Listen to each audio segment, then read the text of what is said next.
Hey up guys, it's Rory from Enlighten The Shadows here, and we are a men's mental health group that is out there to support and make a difference.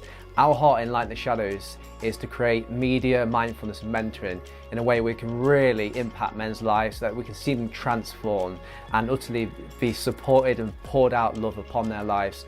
So it's, even if men are just struggling with a bit of stress and anxiety, or across the spectrum, all the way to if they feel like they just want to end their life or be suicidal. So if that's you, if you feel like you have no reason to live anymore, or you just need a little bit of support, if you need some guidance about how to better your life, some of your mindsets and your strategies, we'll be honoured to have you on the journey with us. And you'll just say, welcome to the brotherhood. We don't claim to have all the answers, but we are just here for you, extending that olive branch to see you flourish in your life. And we just say, have a go, give it a go. You never know what could happen. Have a great day. Cheers, guys.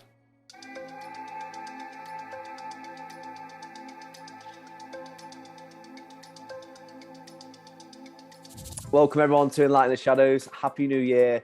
Today is episode 43. I have had a great rest. I've had time with family. It's great to be back though, guys. I've missed doing this. I've got out of the kind of flow of having those episodes pumping out weekly for you guys.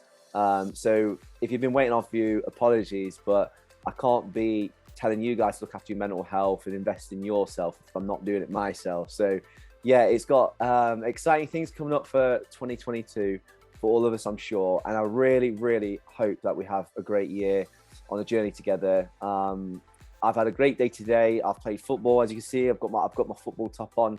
Stay with the Town Football Club. We've got the sponsorship in there. We've sealed the deal, guys. We've penned the deal. So yeah, they love what we do, and yeah, we just want to be that little cog in your life to support you if you need us anytime. Just reaching into blokes with their mental health. But without guessing on any more, today we have Andrew Spoors. So we're gonna talk with Andy about his life, about his childhood, but more so the reason why. Oh, hey up. I'm getting so excited. I'm pulling my earphones out. Never done that one before. First time for everything. But yeah, I'm so buzzing because Sporsy put on his Facebook all of the progress he's made, guys, particularly in 2021, about his lifestyle, about his routines, about his health generally. And I just thought, what an amazing way to just smash out 2022, fresh start, and for us to get inspired by what he's going to share today. So yeah, without further ado, Sporsy, mate, welcome to Enlighten The Shadows. Awesome to be here. Thanks for asking me to come on. Yeah, man. It was quality because I slipped in your DMs when I saw that your amazing post, and I was like, yeah, we have to put this out there for people. You've done amazing, bro. So yeah, I'm glad you've said yes to it. Yeah, no danger there. No, I'd actually wanted to do it, or like kind of reach out to you a while back, and then I thought, you know what, I'll just go to the end of the year and then I'll put something out. And as you said, someone just came sliding straight into the DMs about like 10 minutes after it went out there. So you were hot off the press there. That's right, mate. You're hot off the press. Big news at the minute. So yeah, man. We was talking off camera, weren't we, about how you actually interview people. Can you share with the viewers actually what you do for a living and what you do in your spare time, stuff like that? Yeah, so I mean, my job's one of those ones where it kind of takes 10 minutes to explain what it is I actually do, but my title is product marketing manager.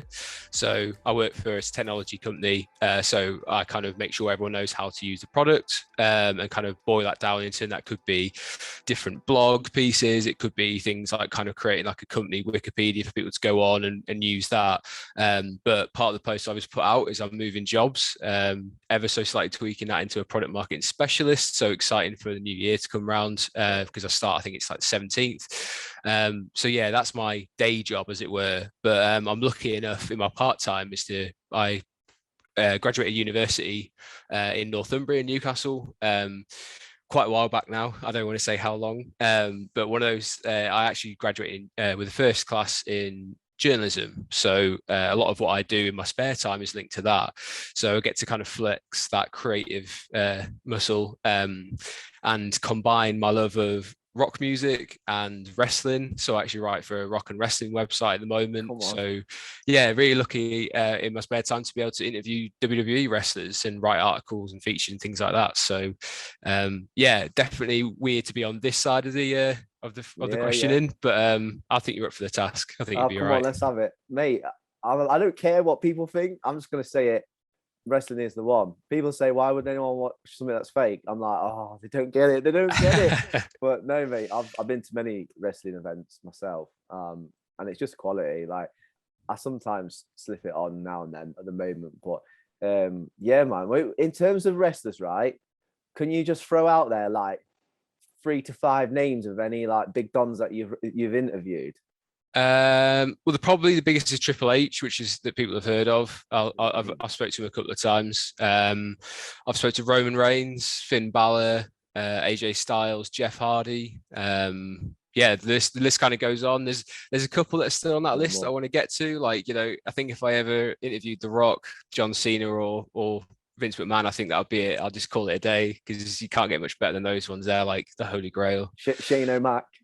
Shane O'Mac, Stone Cold. There are Undertaker. There Yeah, are a yeah. few out there, but yeah, like it's such a privilege to be able to speak to them, and a lot of them, the likes of Daniel Bryans, and they speak very, very highly of mental health, and being a Really? father. Yeah, like they're always keen. Like I think because you obviously they get spoken to or asked so many of the same question over and over again with all the media around the world, which is fair enough. It's going to happen.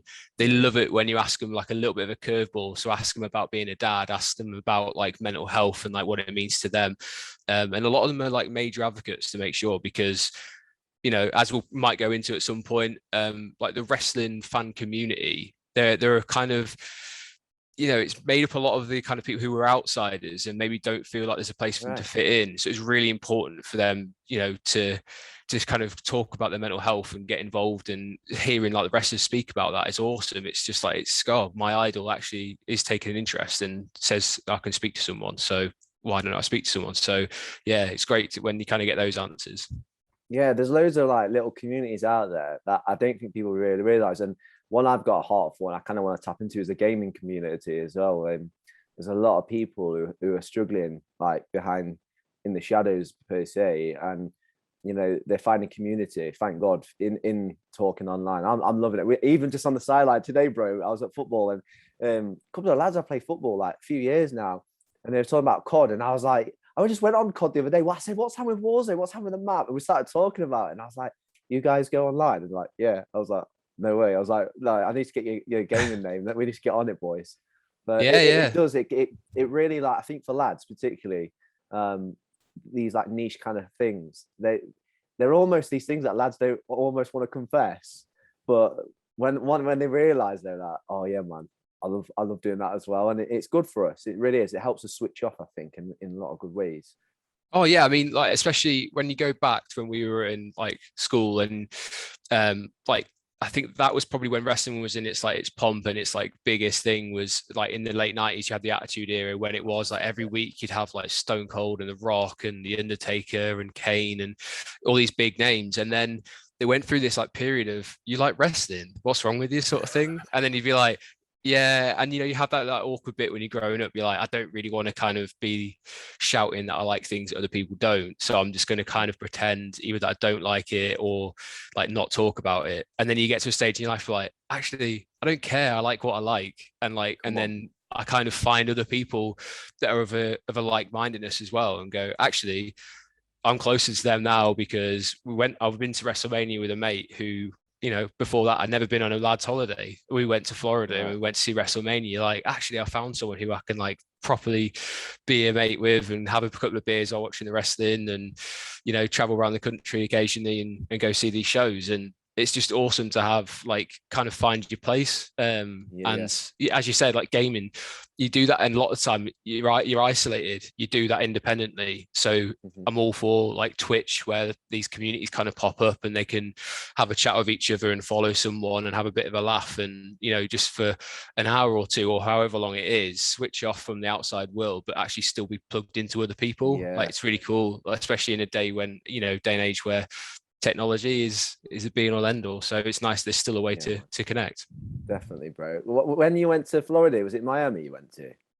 Orlando. Oh, you went to Orlando, yeah. Yeah. So that was the first WrestleMania, and then I went to New Orleans, which was awesome. Like, it's probably one of my favorite places I've ever been in. I've done quite a bit of traveling, but it's just something special about New Orleans. You got Yeah. like, It's the it was French like, culture, isn't it, that they got as well? yeah, like big French kind of like, you got the French Quarter, so like going down like Bourbon Street, and like it's just party central. Like you got all the bars like blaring out the different like jazz, blues. Like some of them just putting wrestling music on, and like everyone was just kind of like having like a big party in the streets, and yeah, just right next to having some beignets and some coffee, or like going on the old paddle boats and going on like bayou trips. Just say you go in Honestly. the bayou and join the alligator hunters.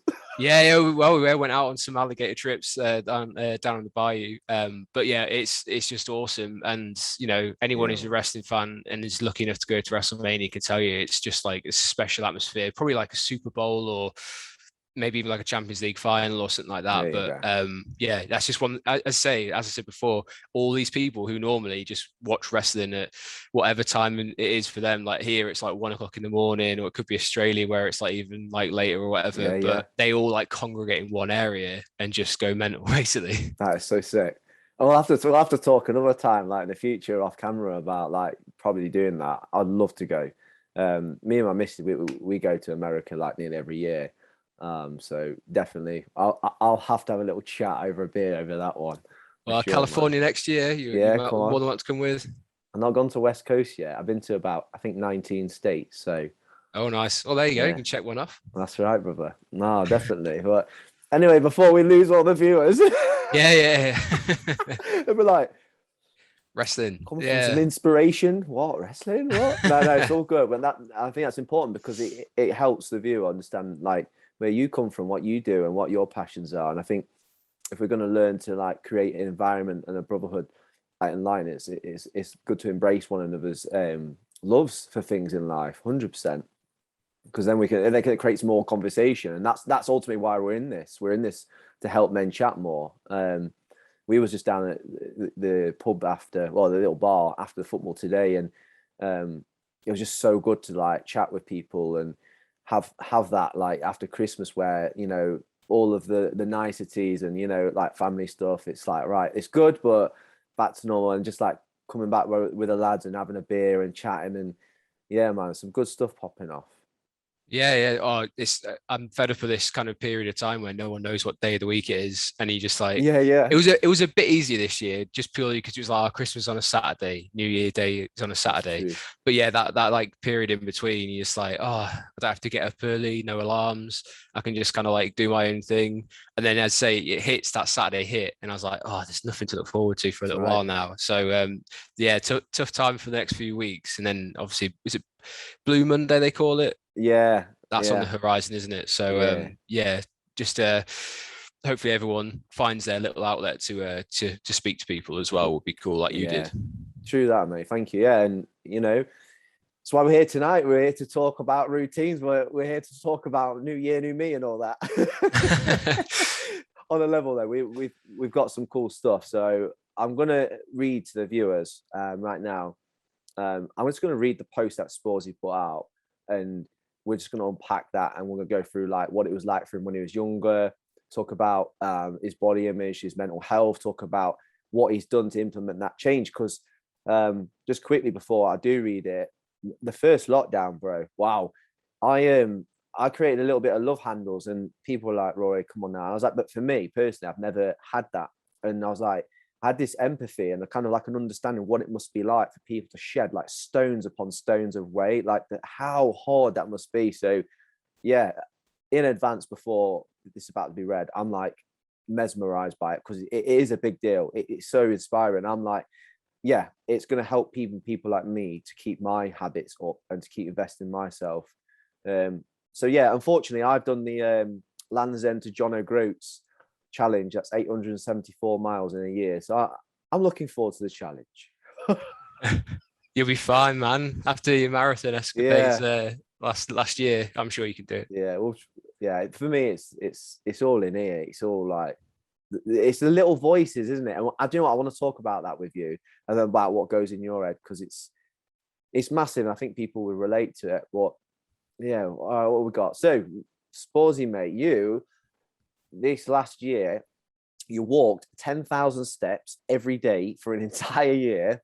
That's an average of about 15,000 a day. You lost and a 9.5 stone, not 9 stone. We're not taking that half off. You went from struggling to get in a double XL t-shirt to then comfortably being in a large. You went from a 44-inch waist to a 34. You completed your 7th Great North run. You've done 29 10K runs since August. So that's in the space of like 4 months, which is just incredible. You've cycled 2 hours every day since August. Flipping out, I'm feeling bad now. You passed your driving test. That's a massive personal milestone. You've bought a car. You've got a new job. You've interviewed the last 3 heavyweight champions for WWE, which you alluded to earlier. And overall, you're saying your mental health's improved. So, mate, I salute you massively. It's absolutely incredible what you've done. So I want to ask you, like, you know, going back before we get to unpacking this really well, like, what was it like for you, as I was saying to the viewers earlier, like when, you know, because I mean, you played football together for many years. Yeah, that's how we know Sleaford. that's the connection again, isn't it? Like Christian Roberts. So yeah, man. How was it for you, like personally? Yeah, so as you said, like we've sort of knocked about on the football pitch for a long time, or now probably a long time ago. I don't think I could keep up with you now. So watch your space. Basically, like kind of going back, I think before you even kind of like are old enough to understand like what mental health problems are, I probably always struggled because of my weight. And I think it's one of those things that if you speak to a lot of guys who consider themselves overweight or have body image problems, it probably does start when you're young. And it kind of it's almost like a seed is planted. You go to school and you kind of get picked on and you're like, all right. And you kind of, you know, you get called the names and whatever, and you come back and you're like, and you kind of start this horrible cycle really early on, or was for me anyway, where it was, you get picked on at school and then you find comfort in food. So then it gets worse and it kind of spirals on from there. So I've had this thing throughout life where it's like, oh, I played football and it kind of comes off a little bit. And then I went to uni and you kind of drink more beer and you get like into like your kebabs and you know, and all that kind of stuff. And then you go, oh, now I'm out of uni, I've got to be professional. So now I've got to look after myself a little bit more. But then even your early 20s and you still feel like you're indestructible and whatever. And then for me, I went traveling. I went to Australia and worked out there for a year. And then when I was there, or just before I went, I had really bad problems with mental health. And it kind of takes a lot to admit it, but I was effectively making myself bulimic because I was going out to meet my girlfriend at the time who had been traveling. Yeah. She went out before and I was working, saving up, was going to go meet her in Australia. But I was making myself ill after eating and the weight dropped off. And it wasn't a healthy way. And like people would start commenting, going like, oh, you look really drawn. Like, are you okay? And I'm like, yeah, I'm fine. And I was like staying up till stupid o'clock in the morning to wait for like text message to come through. And, you know, it was all on me, not on my like girlfriend at the time. And I went out to Australia and then just before we came back to England, we did a 28-day flat belly challenge, which was basically to try and like lose some weight. And it worked really well, but it was like pretty hardcore of like 1 day fasting, next day, and that day was just like sort of protein shakes. Then you'd be able to like binge the day before, and then it would be like carbs and veg and stuff on 1 day, and then it would be protein and veg on another. Yeah. And it worked, but it was pretty grueling. It's like, you know, then you're like, oh, this being healthy is quite expensive because you've got to buy all these like kind of like lovely things to eat and whatever. Yeah, exactly. And then I came back, and then, you know, I got a new job, and then things didn't work out with my girlfriend at the time. I met my wife now in my job. And then, you know, as for most people, you get happy. And what happens when you get happy? You don't care. You eat more kebabs, mate. Yeah. You know, you unfortunately you do. You start putting on the weight because at the end of the day, you're happy with the person that you're with. You don't really care what you look like. And yeah. And then for me, the little one came along. So I've got a little daughter who's 4 now, and she's called Lena. And then 2020 we hit, and obviously hit hard for everyone. And I realized like there was just, I woke up and was like, oh, I just like, I feel sluggish. I'm just tired all the time.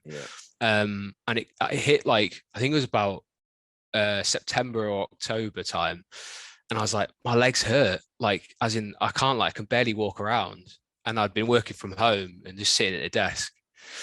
And then I got a message off the NHS and they were like, oh, you qualify for flu jab. And I was like, oh, okay, cool. And I was like, but why? And they're like, it's because your BMI is like listed as being like this. So Right. went to the doctors, and this is in, I think it was like December 23rd. And by this point, I've been trying to get some steps in and like doing like about a month of like walking every day, but it wasn't up to the sort of 10,000 that would come in 2021. So go to the doctors, and the nurse is like, what? So you qualify because your BMI, it says here. And she's like, oh, just, it's not, I don't believe you're anything, but can you just jump on the scales? Yeah.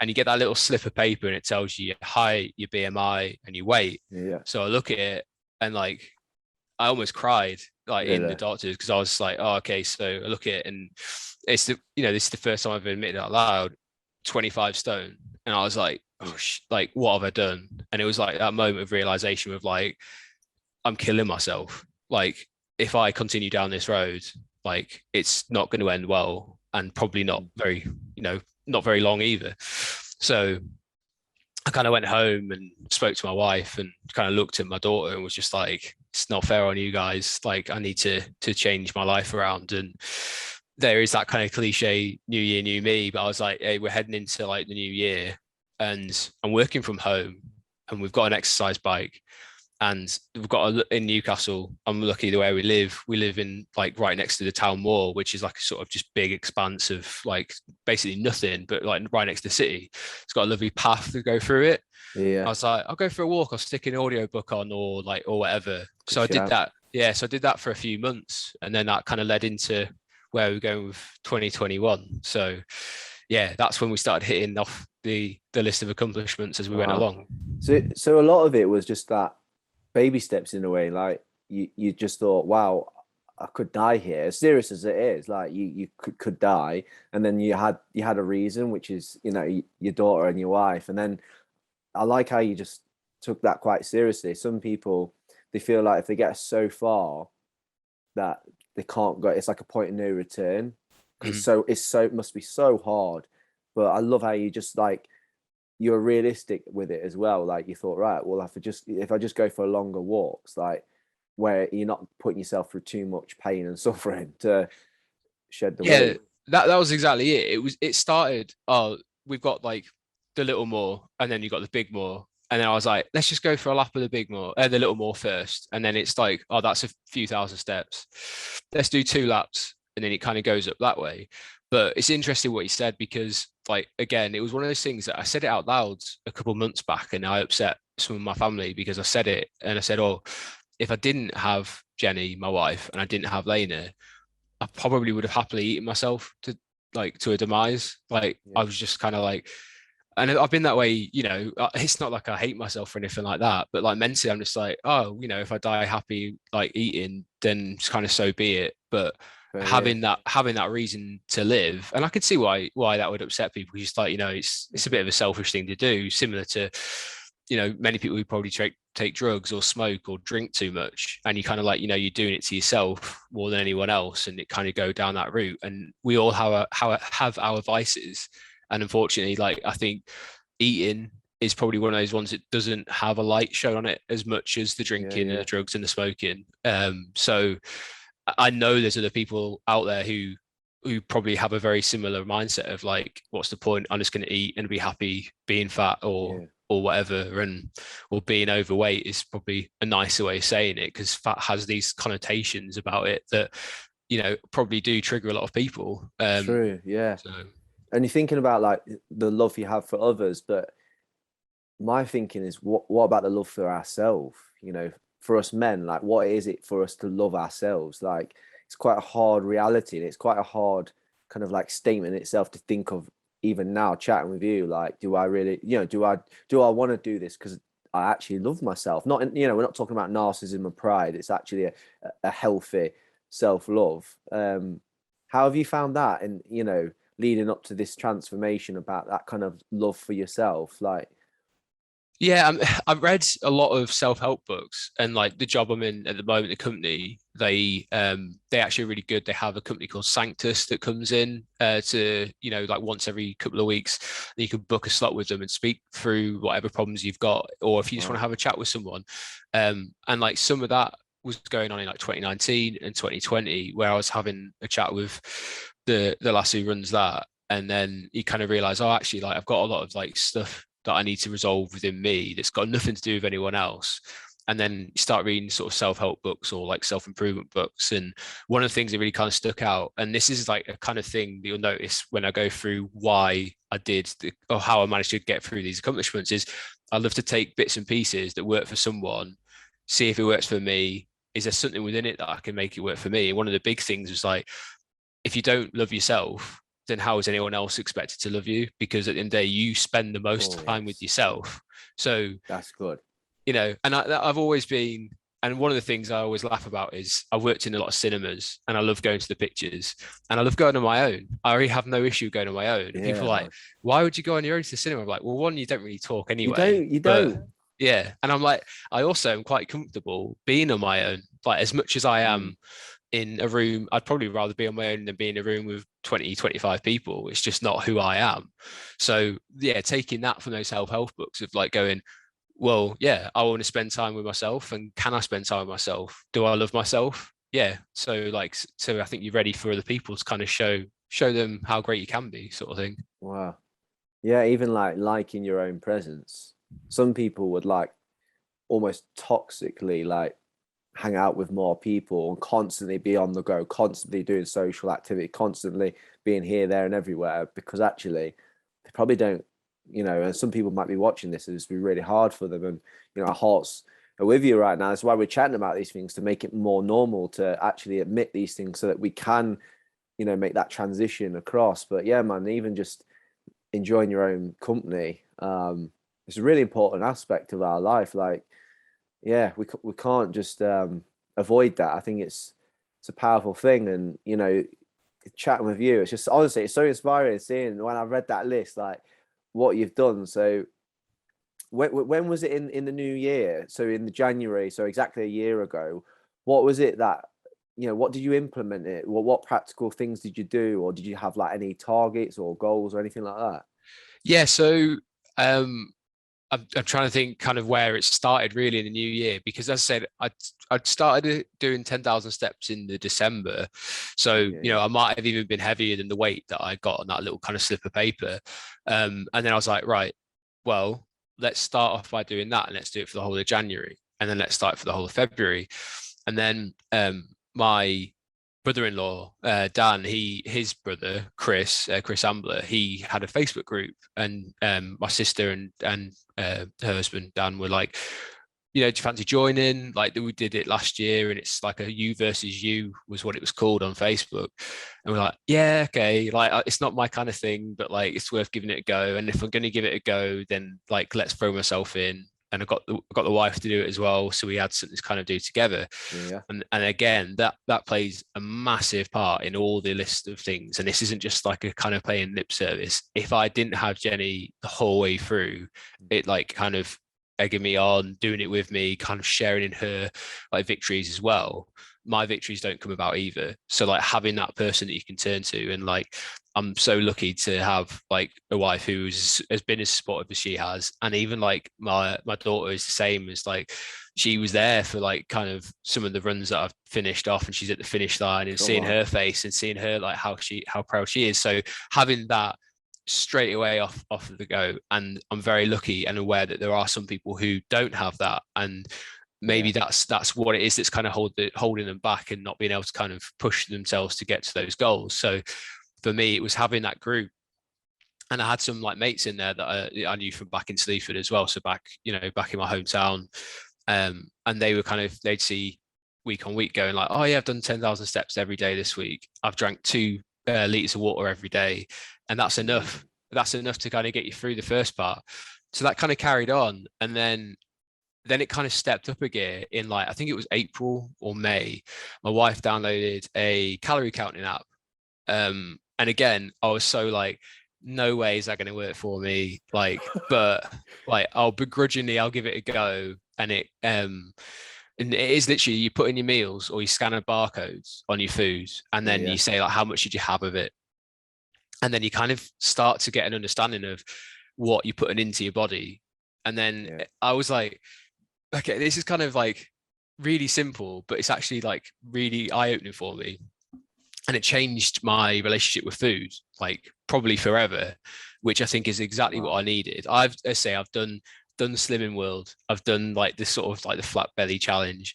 I've done starved myself. I've literally made myself bulimic at times. As I said, I've gone the other way, and I could easily smash through like, you know, like a massive bag of sensations or a tube of Pringles. And I've tried all these different things of like eating too much, eating too little, and not understanding what it is, like how much you put in, how much do you burn, can you put yourself in a deficit? And that was all it took. And then literally it just started flying off, and I was like, oh, okay, this is cool. And then I started losing the weight, and then it comes around to the summer and the days are longer, so you get a little bit more time, and I'll be like, I reckon I could go for a run. I reckon I'm feeling light enough that I could go. And I'm like, you know, you start getting the weight off, and it gets a little bit easier to run because you're not as heavy, your joints aren't under as much stress. You know, I was, when I was a bit younger, I had really bad shin splints, probably because I was carrying a little bit too much weight, just from being unfit as well. So the walking started turning to running. I dusted off the exercise bike and started doing an hour in the morning, started doing an hour at night time. That combined with the kind of food stuff. And then I was like, I still feel like I'm missing like the final bit just to proper like get it like really going. So then I started, as I said before, I start taking things from what works for people and see if it works for me. So then I started fasting. So then I think it was like July, I started fasting. So I'd wake up and I wouldn't eat, and I'd drink very little until about 1 o'clock, 2 o'clock in the afternoon. And then I'd start eating from then, and then I'd stop eating at about 8 p.m. and I wouldn't eat anything after 8 p.m. And then all these sort of things started combining to create like my diet plan. And like, you know, what would work for me isn't necessarily going to work for Joe Blogs on the street. And I will preface all of this, and I'd like to say, like, what I do, I wouldn't necessarily say it's like maybe the healthiest thing to do, or maybe it's not like what a doctor would say you should do, but it's working for me. Works for you. Yeah, exactly. Yeah, and I'm sure taking bits and pieces from whatever you think will work, or maybe from what I did, will help people, hopefully anyway. Yeah, exactly. But the point is, although you've just said that, is there's some pillars, some fundamental pillars that I think everyone can kind of like take and then unpack themselves. So, you know, the first one stands out is you had that it was about self-love and love of others. You had the second thing, you had the accountability, massive, like from your wife. You intentionally got around someone that's going to be honest with you and actually be there for you. And that, you know, we say that people don't have spouses, or they might be single, or might not sadly have much family, but everyone's got a friend. Surely everyone's got a friend. If they haven't, then they'll have friends on our Facebook group, which we'll put on here. If you want that accountability, the accountability will help, because like when you mentioned earlier, the marathon run, I couldn't stand the long runs. I hated them. I don't like it. I need a football in front of me. So, you know, but it was the fact that I went public with it, and it was like, oh shoot, people know now. So I'm accountable to people because they know, oh, he's posting it. So therefore they'll be like, oh, where's his post gone? So yeah, accountability is massive. And I think even your dieting, it's like you're trying little different things, and you know, our bodies are so unique. Like fasting is brilliant. Like I fast for spiritual, like, because I'm a Christian, and that wouldn't actually have its benefits there. But I actually don't do it for weight, but 100% it'll work in weight loss. So there's things there that people can, I think, unpack from what you've said so far in this episode, mate. That's really helpful. I think people can kind of go away and get their help. You know, we've got life coaches, we've got dietitians, we've got nutritionists. There's all sorts of avenues people can go down. So yeah, we want to put that out to you guys who are watching. Like, don't think, oh well, that's good for Sporsy, you know, he's done this, he's done that. But there are some avenues to go down. So just go for it, guys. I think the greatest decision you ever made, Sporsy, was like you said, I just need to do it. And that's why I want to ask you, what was it? Because this is something really vital, I think.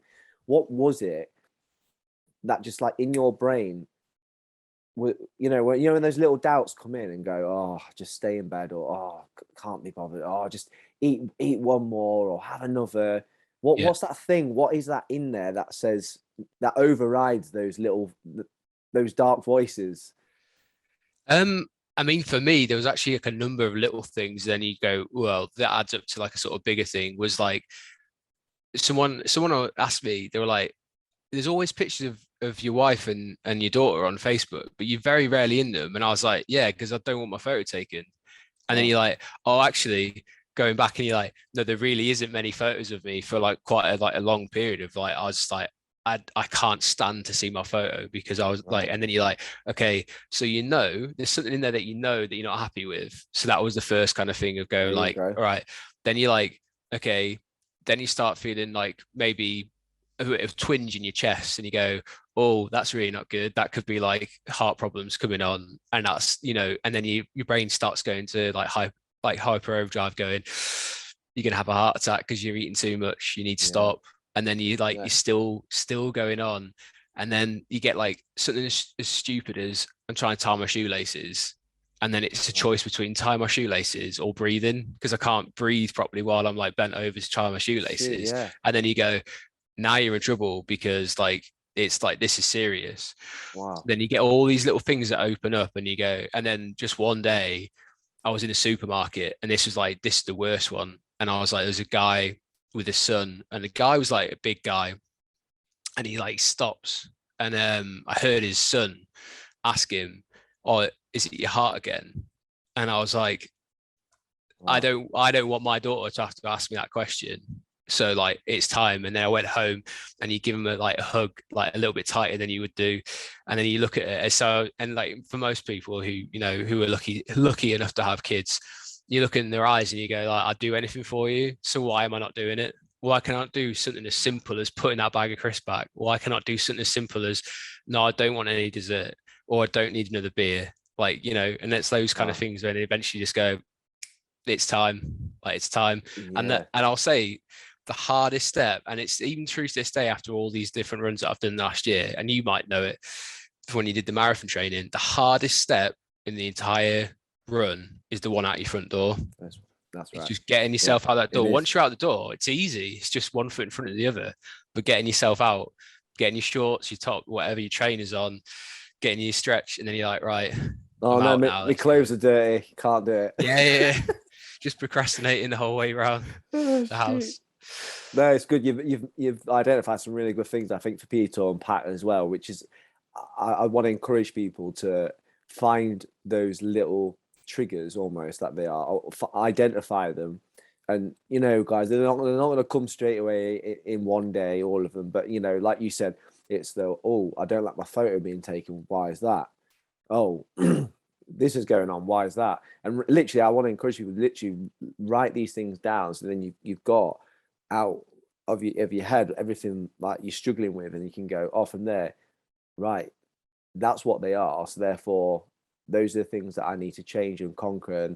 And when you're self-aware, it's self-awareness. That's ultimately what we're talking about. And I tell you, man, when you're self-aware, wow, a lot of people don't want to go there, especially with what goes on in here too. A lot of men don't want to go there. We want to just push it aside, keep manning up and getting on with it. But it's that temporary sting, isn't it? Like you say, it's the very short temporary pain. It's the getting out the front door. It's the first mile. I always find it could be quite hard to get in your rhythm. Because I'm not used to the long distance running and pacing yourself. I'm just like, and I was like, no, just take it easy. And it's like going through rhythms. And I want to encourage people, like, just find your rhythm. It's not going to come straight away. And I suppose I'm sure you'll say that too to them. But yeah, it's so important to be self-aware of what's going on around you and how you perceive yourself and the world around you. And once the fellas, once we can do that, unstoppable, like you are. These accolades, mate. I'm reading them again. I'm just like, freaking Nora. As you say though, like a lot of it's like the accountability, and it's not like, I think it starts with the accountability of other people, and it's like some of it's almost like a validation of like, I want people to know that I'm doing it, because then it puts me in a position where I have to do it. I'm going to raise money, so then I have to do it. But then then for me, I don't know if it was for you, I had this weird like mental switch, and it turned to like, no, I have to be accountable to myself now, because when you're out there running, and like I joke about it all the time. I have such a love-hate relationship with running. I hate it, but then when I'm out there, I don't have to think of anything like for however long it is. And like at the moment, I'm kind of purely doing 10Ks rather than any other kind of distance. And the reason for it is I can have an hour or just less than an hour now of me time, and like I don't have to think about anything. It's just maybe my pace. Am I going at the pace that I want to go? Yeah. So you look at your kind of your Fitbit or your watch or whatever, and you go, right, I'm on track.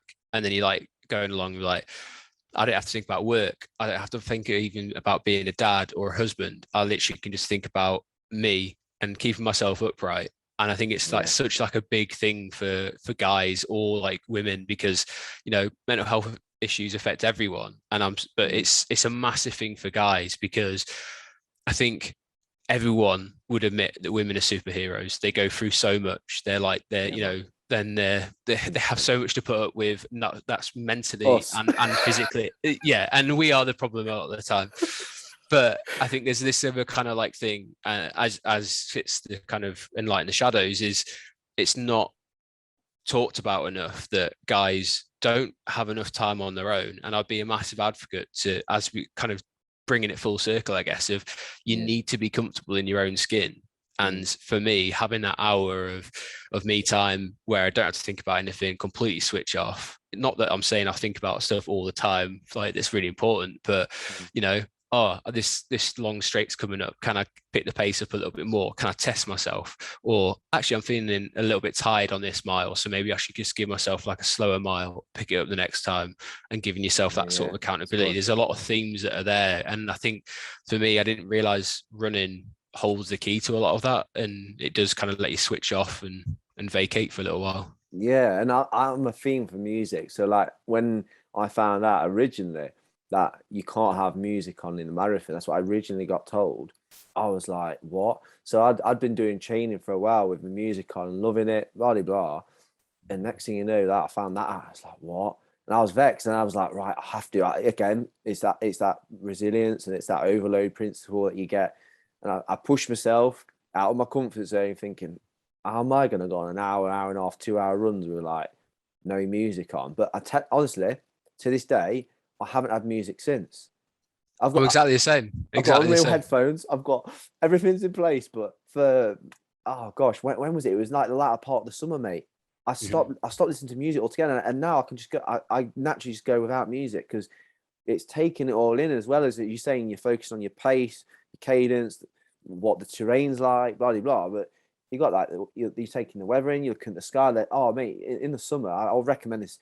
In the summer when it's dusk and the sun's setting, and you're taking it all in.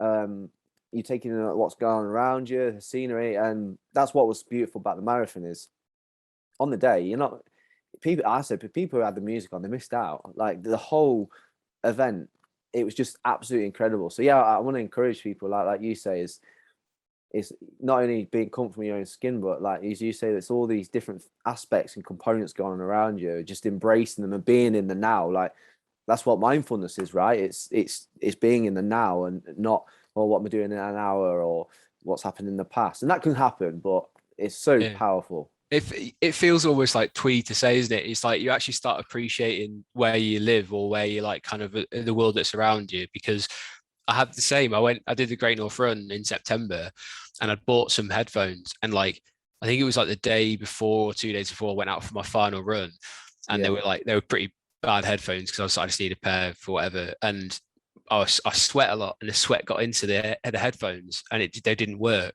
And on the day I was like, I'm going to take them. They might have dried out. They might be all right. And I got like a little bit in, and it was kind of like jutting in and out. And I was like, I can't do this. It's like knocking me off rhythm. So I just like, I took them off and put them in my like, my little like phone holder thing. And I ran it. And I was like, there's people who were shouting. They're like, come on, Andrew. Because obviously to see you like name, like, come on, Andrew, well done. And like, I know you obviously did the marathon, but there's people who do all the kind of different runs, and they're like, this is the friendliest run that you can do, is the Great North Run, because people come out of the house and they're giving you like jelly babies or ice pops or whatever the whole way around, and they're like cheering your name, and you've got like big walls of sound, and then you see people who are struggling and you're like, come on mate, you can do it, and like giving them like a little bit, and just like giving that little bit and like enjoying it, and just say taking in the event, or when you're out for a run like on a random Tuesday and you just like you pass another runner, you're like, all right, just that little dip of the heads, and it gives you that little like run for like the next 30 seconds. You're like, oh, I can do it. They're out doing it as well. So like, let's just go for it. But you enjoy all that kind of a little bit more without having those distractions. Yeah, man. And well, I'm happy for you. You got called Andrew. I had my late stepsister. I was running for Alopecia UK. So I had people going, go on, Alicia? Literally one person looked at that went, Alicia? And I was like, oh dear. I was gone. I was like, they don't get it. Some people did. I think they realized, oh, it's for someone else. But for you, it'd be nice to hear that name, because that's why you're running, and then like hearing her name and being like, oh, that'll give me the next like kind of minute, and like you go back in your head for a little bit, but you're remembering why you're doing it. And for me, it's like I remember why I'm running, because like I'm running to save my life effectively, isn't it? Like losing the weight and getting down to what I am now. So it's having that reason at the end of it. I love it. It's all about the reason. If you have a reason to do it, as you've described amazingly today, like you're gonna do it, fellas. You are 100% going to overcome. You're going to get to where you want to be. Before I've got a couple more questions, but what I want to ask you is like, what is the biggest thing that you've like kind of learned about yourself in this journey in the last 12 to 18 months? What's the biggest thing you've learned about yourself? Joe, the only person who's asked me a question is similar to that, in since people have noticed or I've had the post, that was my wife, and she's like, like almost like, what are you most proud of, or like what was it that kind of I realized that I can handle this. Again, I don't want to sound big-headed. I feel like I can almost do anything that I put my mind to. And being like that way inclined just randomly opens more doors for you. And like, I never believed, like I've read is it The Secret, where it's like the book The Secret, where if you put something out into the world, you're like, I want to be rich.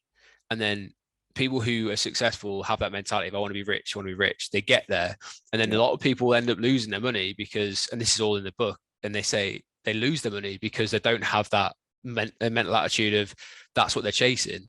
So then they lose the money, and then they'll get the money back, because then they're like, I want to be rich again, I want to be rich again. And then they have to find something when they're at the top of where it is. But for me, it was like, all right, I want to do this. So then I did it. And then like, this has been the same with like anything that I've accomplished in my entire life was, I want to graduate university, because I was told I wouldn't graduate university. I shouldn't even go to university from, was it the Alice test that you're taking, like sixth form? And they're like, oh yeah, at the start they mugged you off. They did it to me. Yeah. And they're like, I had the head of sixth form going, what was his name? Mr. Milne. No, who was the head of sixth form? And I can't remember. He sat me down and he was like, based on your GCSEs, are you really sure you want to be doing sixth form? Because you're not going to get good enough grades to get into university, sure. And I was getting offers for scholarships out of them, because that's what I did. They did that to me. They speak death over you and basically make you doubt yourself. You're like, you what? So then you're like, all right, this person says I can't do it, but I reckon I can do it. So went to university, get into university, cool. Failed the first year. All right, I need to do better. Second year, passed pretty well. All right, I can get first. And then you're like, right, I'm going to do it. I'm going to actually go for it. Did that.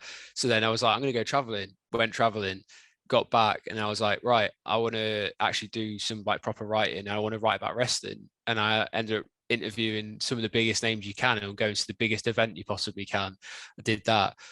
And then I was like, okay, cool. And then, everything else seems to kind of fall into place. And this last year is like testament to me of like, I need get that confidence of going, actually, if you put your mind to it, you're pretty unstoppable. And I'm not saying like, God, if I'm going to sprout a pair of wings or anything like that, you got to be realistic in that kind of sense. But if there's something you want, write it down somewhere. As you said, make yourself accountable for it. Every year I do the same on New Year's Eve, is I write down 3 things that I want to accomplish for the following year. I then seal it, and I don't look at it again until the next year. And then I'll read it and go, did I manage to do that? And then that feeling of, yes, I did it, is amazing. And that feeling of, I didn't do it, be like, I don't like that feeling. I need to address that. I need to do something about it. So for me, the biggest thing was realizing that like, you can make yourself go to places you want to go. Like, you just need to kind of give it everything you possibly can. Oh man, love that. That's so, I love it. It's so inspiring, man. And I think also what you said is, if we have that year and we actually haven't done it, then what's to say we can't do it in the next year, or, you know, just slowly work towards it too. Like, I think people will get disheartened and go, oh, well, I didn't do it. And then they just sack it off. It's like, no, what? No, don't sack it off. Yeah. You could be on the close on the verge of doing something amazing. You have to be your biggest supporter and your biggest critic at the same time, and balance that. And that's a huge thing of going like, yes, I said I was going to do this and I didn't. Don't beat yourself up because you didn't do it. You're still here. You've still got a chance to go do it. Yeah. Is it something, you know, there's very little things that you can't turn around and, you know, and get back. And those things that you can't get back, you're going to have to find a way to move on from and deal with that yourself anyway. So, you know, you need to remember to be a cheerleader when you need to be a cheerleader, and you need to remember to be your own boss and your own critic when you need to be that. But don't let one counteract the other, because that's when the problems kind of set in of like, there's that arrogance of like, or like overconfidence, and that's going to set you up for a fall. Or then there's being like too hard on yourself, and then you kind of, that's when very dark things start happening in your head. And then that's when you need to start that cheerleader, you need to come in and be like, nah, you're not, you know, you're not a waste of space, or, you know, you've got a lot that you do offer, so concentrate on that and maybe tweak a few things, and it'll pull in. Everything will come into line. That's it. Come on, speak it. That's what we got to do. We got to say it, because otherwise it ain't going to happen. What was that geezer? Do you know that weird, that Korean murder game show thing? Do you know where they got the weird Squid Game, right? The geezer who wrote Squid Game, I think it's from South Korea. He had 9 declines for his pitch for that. Yeah. And literally like 9 times you would have sacked that off after about 3 or 4. But he kept me. But this is what we're talking about, Sporsy, and for the viewers is like, don't ever quit, don't stop, because like you never know what you could be on the cusp of, or what's around the corner from what you're setting yourself up for. Some of them, the most famous people in the world, didn't know what they were doing, or like, you know, till well later in their life. Was it Harrison Ford was a potter or a carpenter or something till like quite a late age, and then he ended up being one of the most famous. Indiana Jones. You got, I know it's probably not the right name to mention, but J.K. Rowling didn't have a hit at all until Harry Potter, and she was like pretty much on bankruptcy. She had no money. She was really poor, wasn't she? And then she wrote one of, if not the biggest franchise known to existence in the literary world. So she did it. There's so many examples of that in every kind of walk of life, whether it's, you know, singing, literature, musicals, football, maybe is slightly different, but like sports in general, you've got people like Jose Mourinho, who was, you know, not the greatest player, but then he ended up being like one of the best managers. So like you never know, like things, as you said, can come out of nothing and kind of lead you in different paths. Yeah, man. Sadly, as some may or may not, I'm a Leeds fan, and our best player, Rafinha, who's just smashing it, just burst into the Brazilian national team. He's killing it, and he had 6 trials ago at a club, and it came out this year. The story said he literally, he was 16, he was this close from giving up football, and his mum had that inspiration, just spoke right into his life and was like, look, remember what you wanted to be, remember your dreams. And he was ready to just go sack this off, and he'd have to travel for hours and hours to get to this academy every day, and he pushed himself, and he made it, and now he's an absolute baller, mate. He's making mockery out of players on the pitch. Yeah, and he, you know, he might not be at Leeds forever, but for his journey, I'm realistic. But I mean, you know, he's too good for us. Yeah, don't.